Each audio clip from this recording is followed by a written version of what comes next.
제목 고단한 생의 끝에서 나를 만나다. 신 3 고요 속의 균열. 밤새 눈이 내렸습니다. 산은 하룻밤 사이에 표정을 완전히 바꿔버렸고 어젯밤까지 흙이 드러나 있던 길은 모두 흰빛으로 덮여 있었습니다. 지리산 자락의 겨울 눈은 도시에서 보던 눈과는 달랐습니다. 이곳의 눈은 조용했고 무거웠으며 떨어질 때조차 소리를 삼키는 것 같았습니다. 아침 목탁 소리가 울릴 때 방 안은 아직 어둑했지만 문틈으로 들어오는 빛만으로도 바깥의 하얀 풍경을 짐작할 수 있었습니다. 이정연은 천천히 몸을 일으켰습니다. 팔과 어깨가 묵직했지만 여전히 하루를 시작하는 게 당연하다고 생각했습니다. 이곳에 온 이상 게으름을 피울 수는 없다고 마음을 먹고 있었거든요. 문을 열자 차가운 공기가 얼굴을 때렸습니다.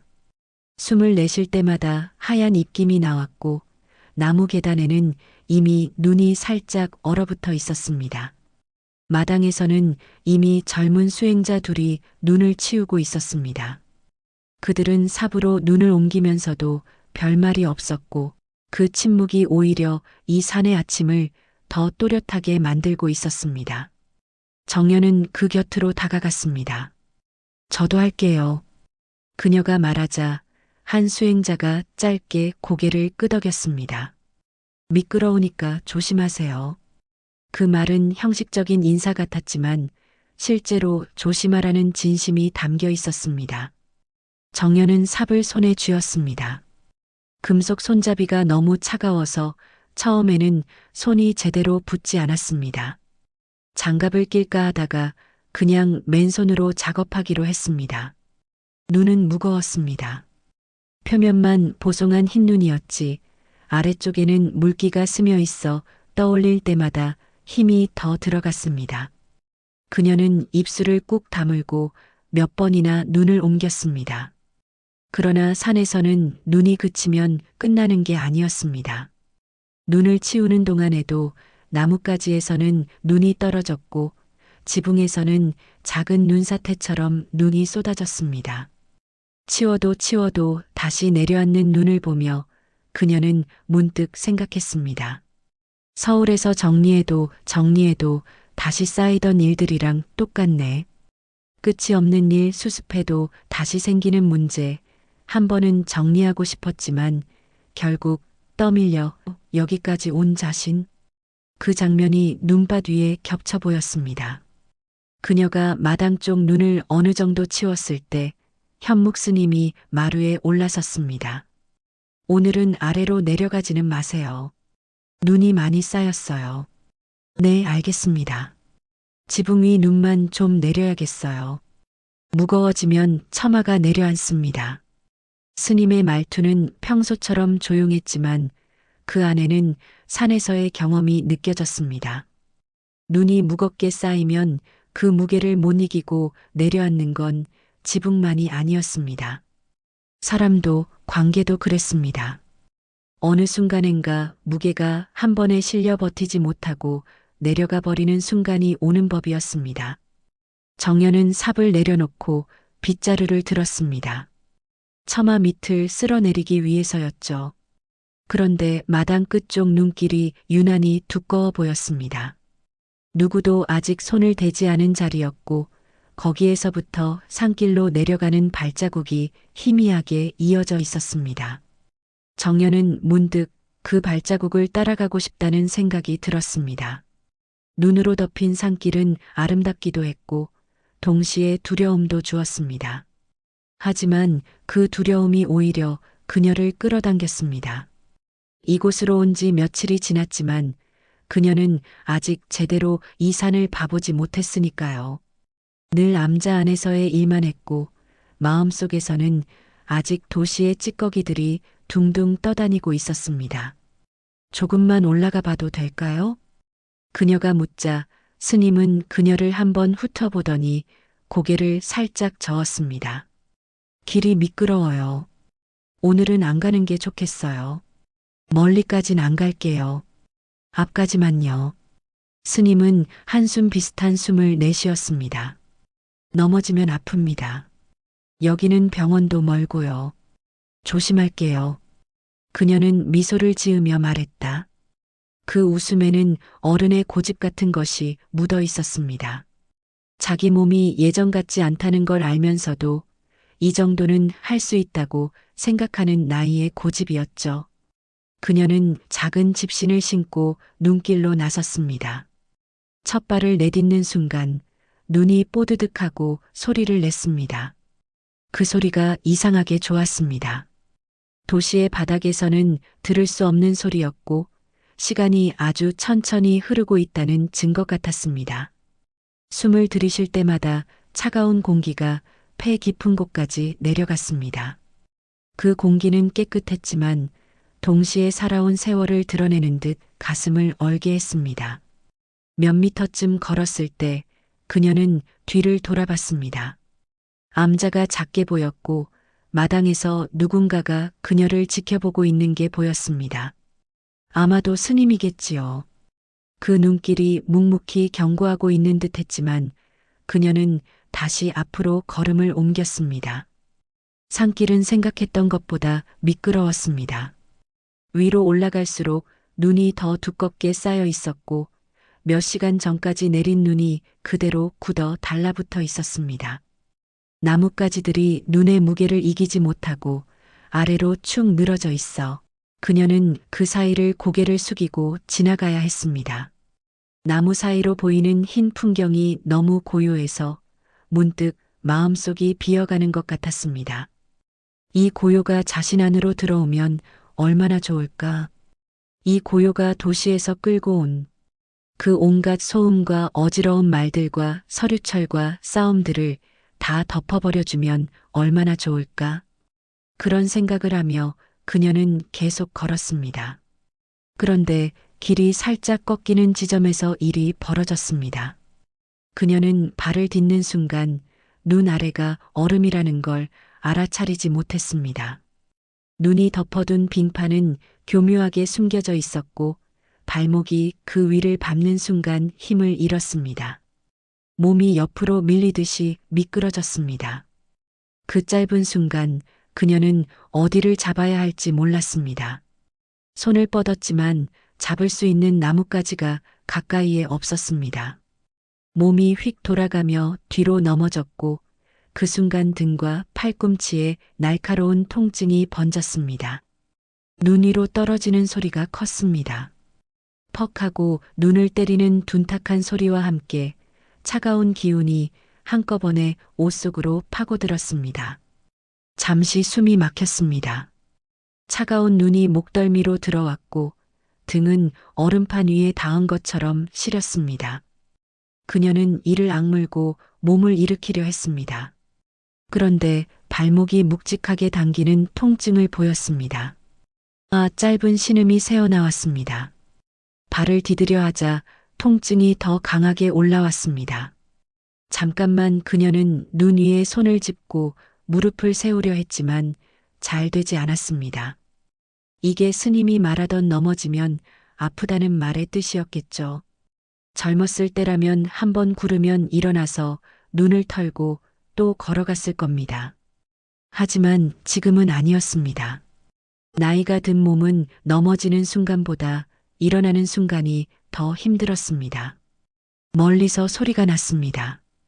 보살님, 누군가가 소리쳤습니다. 암자 쪽에서 사람 하나가 달려오고 있었습니다. 현묵 스님이었습니다. 그는 생각보다 빨리 다가왔습니다. 눈길을 내려오면서도 균형을 흐트러뜨리지 않았습니다. 수십 년을 이 산에서 살아온 사람의 걸음이었습니다. 스님은 그녀 곁에 쪼그려 앉아 다리를 살폈습니다. 발목을 접질리셨군요. 제가 조금만 걸어보려고. 눈이 오는 날은 산이 사람을 못 걷게 합니다.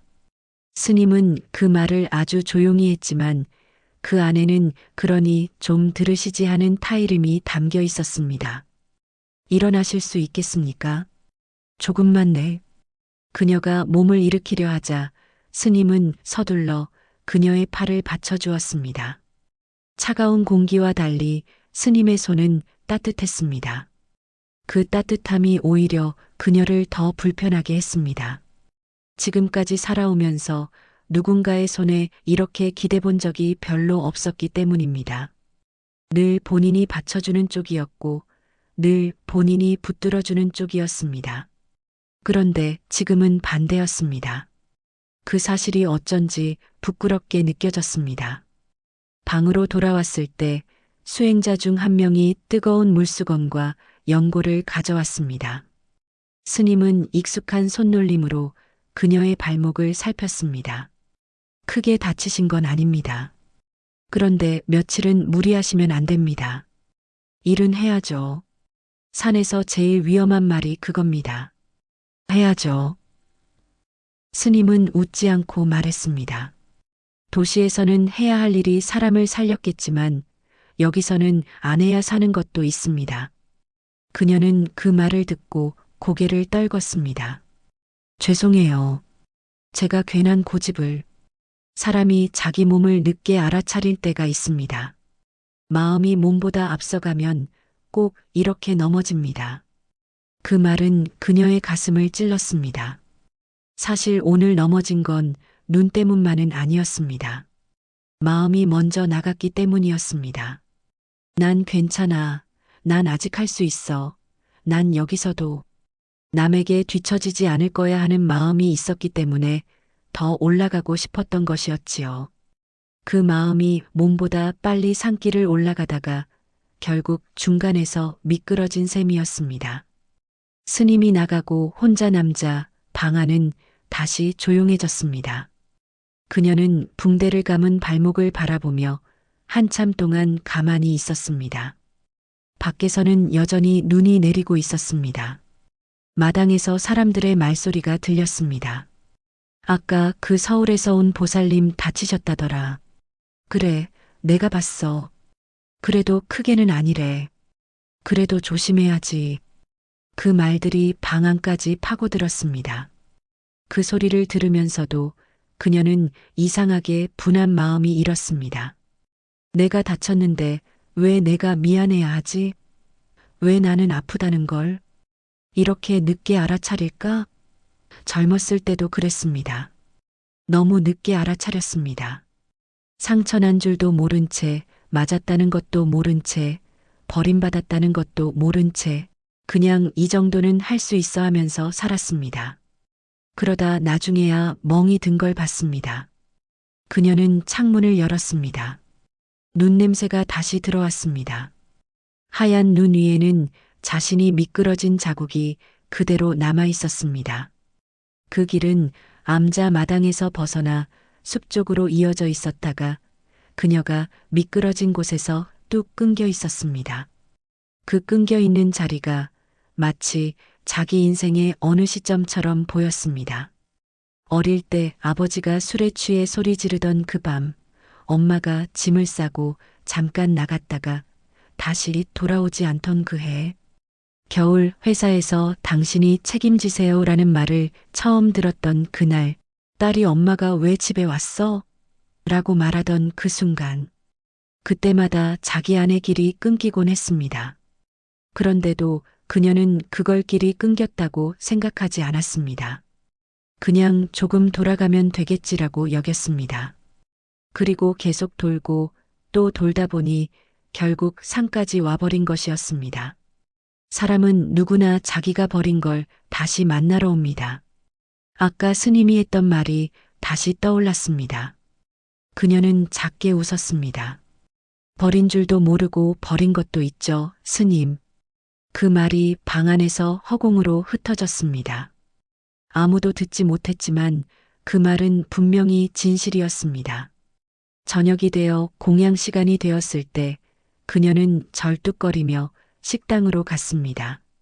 다른 수행자들이 의자를 빼주려 하자 손을 내저었습니다. 괜찮아요. 이 정도는.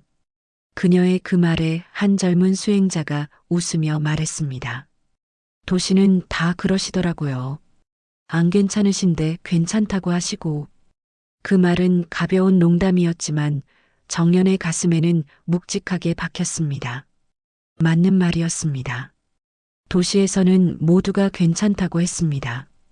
울고 있어도 힘들어도 지쳐 있어도 괜찮다고 해야 했습니다.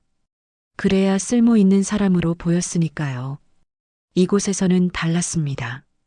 이곳에서는 아파요라고 말하면 일단 앉으라고 했습니다. 그 단순함이 오히려 낯설었습니다. 공양이 끝난 뒤 현묵 스님이 다시 그녀를 불렀습니다. 발은 내일 다시 봅시다. 밤에는 더 붓습니다. 네. 오늘은 일하지 말고 앉아서 방만 보세요. 그게 일보다 더 어렵네요. 그럴 겁니다. 스님은 웃지 않고 말했습니다. 가만히 있는 게 제일 힘든 사람도 있습니다. 밤이 되자 바람이 더 세게 불었습니다. 나뭇가지가 창문에 부딪히는 소리가 들렸고 지붕 위에 쌓인 눈이 한꺼번에 미끄러져 내리는 소리가 났습니다. 그녀는 창문 앞에 앉아 그 소리를 들었습니다. 이렇게 앉아 있는 것만으로도 마음속에서는 무언가가 계속 흔들리고 있었습니다. 아까 넘어질 때 순간적으로 보였던 하얀 공백이 자꾸 떠올랐습니다. 그 순간 아주 짧은 찰나에 그녀는 이상한 장면을 본 것 같았습니다. 눈발 사이로 누군가가 서 있었던 것 같은 장면. 젊은 여인이었고 어쩐지 자신의 어머니를 닮아 있었습니다. 실제로 있었던 일인지 아니면 눈이 만든 환영인지 알 수는 없었습니다. 하지만 그 장면은 이상하리만큼 선명했습니다. 엄마. 그녀는 아주 작게 불렀습니다. 그 이름을 부르는 것도 참 오랜만이었습니다. 도시에서 살 때는 엄마라는 단어를 입에 올릴 일이 별로 없었습니다. 그 단어는 이미 지난 세월 속에 묻어두었으니까요. 그런데 산에서는 아프고 넘어지고 나니 가장 먼저 떠오르는 이름이 엄마였습니다. 그건 아마도 사람의 마음이 가장 원초적인 자리로 돌아가려는 본능인지도 모릅니다. 그녀는 붕대를 감은 발목을 내려다보았습니다. 몸은 조금 불편했지만 마음은 오히려 더 또렷해지고 있었습니다. 오늘의 넘어짐이 단순한 실수가 아니라는 걸 그녀는 알고 있었습니다. 이 산은 그냥 올라가면 받아주지 않는 곳이었습니다. 아무 생각 없이 걸어가면 한 번은 꼭 넘어뜨려 생각하게 만드는 곳이었습니다. 왜 올라가려고 했는지, 왜 여기까지 왔는지, 왜 이제야 아프다고 하는지 스스로 묻게 만드는 곳이었습니다. 그녀는 등잔을 끄지 않고 누웠습니다. 아직은 완전히 어둡게 하고 싶지 않았습니다. 불빛이 조금이라도 있어야 자신이 여기 있다는 게 확인되는 것 같았습니다. 바깥에서는 여전히 눈이 내리고 있었습니다. 그 눈이 마당 위에, 지붕 위에, 그리고 오늘 자신이 미끄러졌던 그 자리 위에 다시 내려앉고 있었습니다. 내일 아침이 되면 그 미끄러진 자국도 눈에 덮여 사라질 겁니다. 하지만 그녀는 알 수 있었습니다. 눈 아래에는 여전히 흔적이 남아있을 거라는 걸. 눈이 덮는다고 해서 없던 일이 되지는 않는다는 걸요. 사람의 마음도 그랬습니다. 덮고 덮고 또 덮어도 아래에는 늘 미끄러진 자리가 남아 있었습니다. 그녀는 아주 조용히 눈을 감았습니다. 이제 시작이네. 그녀의 입에서 나온 말은 짧았지만 그 안에는 두려움과 안도와 약간의 기대가 함께 들어 있었습니다.